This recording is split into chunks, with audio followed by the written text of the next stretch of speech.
allow me to introduce the rest of us. We're the makers, the directors, and the creators of this generation. We don't have big award shows or huge budgets or fancy cameras, but what we do have are our phones and duct tape and parking lots and guts. And we have ideas we need to share. We know it's not the size of the production that matters, it's what you make. We don't create because we have to, we create because we love to. And we've captured billions of moments from different angles, for different reasons, for millions of viewers, but with one thing in common. When we're told that we can't, we all have the same answer.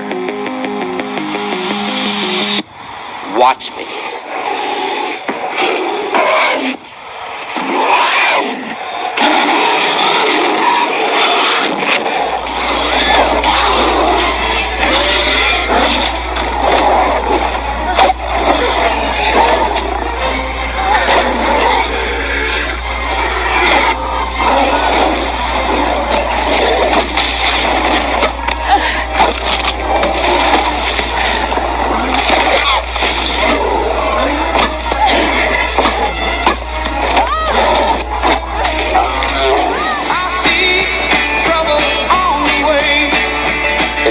Monkey.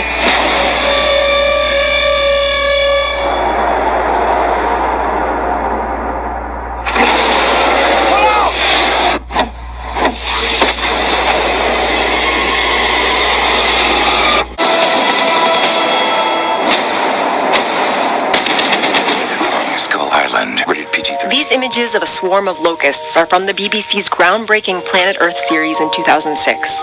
And this footage comes from the brand new sequel to that program. This is Planet Earth 2. You might notice the improvement in resolution from HD to Ultra HD. But another big change is that in Planet Earth 2, it's not just the grasshoppers that are moving. The cameras are moving too. These dynamic tracking shots are part of the reason why Planet Earth 2 is the BBC's most cinematic wildlife film yet. We know when we go to the cinema now, the camera's never static. It's always on the move, it's always on a steady camera, it's always on tracks, it's always flying. It feels more connected. Watching Planet Earth 2 feels a bit like watching a Hollywood blockbuster. You almost forget that these actors are hiding in remote corners of the globe, and they do not follow scripts. They've continually raised the bar for the look and feel of nature films too. That evolution, as we'll explore in this 3-part series, is in large part a story of technology. The first big breakthrough was lightweight 16mm film cameras. Because if you remember, television began as a studio operation. It just had ginormous, video cameras that were, larger than a person. And then in the film industry, of course, that was all movies. And again, very, very cumbersome. So there simply weren't cameras that you could take into the jungles and deserts and so on. 16mm cameras were portable, but they were controversial inside the BBC, seen as amateur cameras since 35mm film was the broadcast standard at the time. But Attenborough insisted on the smaller cameras for his first trips overseas, and sure enough, he came back with footage of animals that had never before been filmed, like these injury lemurs in Madagascar.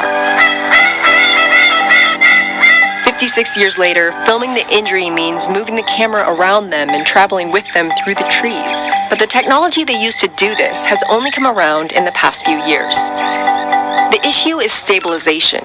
You can see the shaking in these rare handheld shots from the BBC's 1990 series, The Trials of Life. Aerial shots had the same problem, and if they tried to zoom in, those bumps just got magnified. Producers could achieve cinematic motion with cranes, dollies, and sliders where it was practical to do so. But for decades, almost all of the shots that weren't underwater involved a camera on a tripod, panning, tilting, and zooming to follow the action. There's definitely no shortage of incredible animal behavior to film that way. But it all changed around 2002. That's when the BBC switched from film to digital HD cameras for the Planet Earth series. That switch gave them access to a tool called the Cineflex Heli Gimbal. It's a stabilization system for a helicopter-mounted camera. The Heli Gimbal delivered the smooth, sweeping, scenic shots that define the epic look of that series. But it also let them film individual animals from a kilometer up in the sky and zoom way in to follow them without the noise of the chopper scaring them off. And that changed the way that they could capture behaviors like hunting. If you look at how people shot and edited hunting sequences, because of the nature of where you had to put the camera, you could never get long continuous shots, because you'd get a shot on a tripod, the wolf would run up, you had to jump up, get the Land Rover, run across, put the tripod down, get another shot. So it always had to be quite edited and quite constructed. Compare that to the wolf hunt in Planet Earth. Once that wolf started hunting, you could just fly along, keeping your distance, and in one shot, you could just see how that drama played out. And you just do not know what's going to happen. Is it going to stumble? Is it going to catch it? Is the little caribou going to run away? Is it going to stumble? It was so gripping because it was unmediated.